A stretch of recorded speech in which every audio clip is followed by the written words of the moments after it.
کمیته حالتهای فوق‌العاده تاجیکستان با تکیه به معلومات هواشناسان، ساکنان و مهمانان جمهوری را خبردار کرد که 17 مای سال 2024 در بعضی ناحیه‌های تابع جمهوری هوای پر از گرد و غبار باقی میماند، اما 18 مای باران‌های پرشدت میبارند و بارشات ژوله و رعد و برق در نظر است.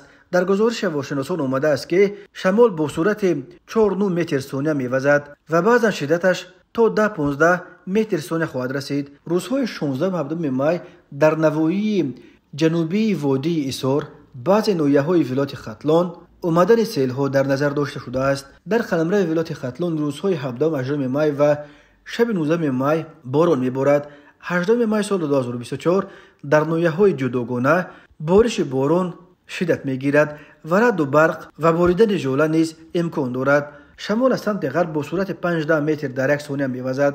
18 مای در بعضی ناحیه‌های تابع جمهوری شهر دوشنبه خطر آمدن سیل‌ها وجود دارد. همچنین روزهای 17-19 مای سال 2024 بالروی سطح آب در رودخانه‌های زرافشان، آب خیمگاب، سرخاب، یاغسو، قزلسو و دریاهایی که از نشابی‌های جنوبی قطارگوهای ایثار جاری می‌شوند پیش بینی می‌شود.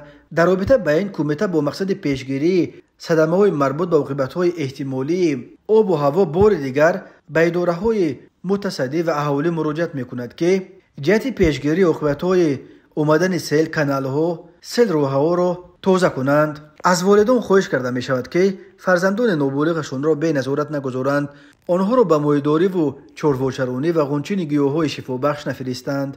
در حالتهای فوق‌العاده شهروندان و مهمانان جمهوری می‌توانند به کمیته حالتهای فوق‌العاده با رقم‌های 112 یا 93 880 28 19 زنگ زنند.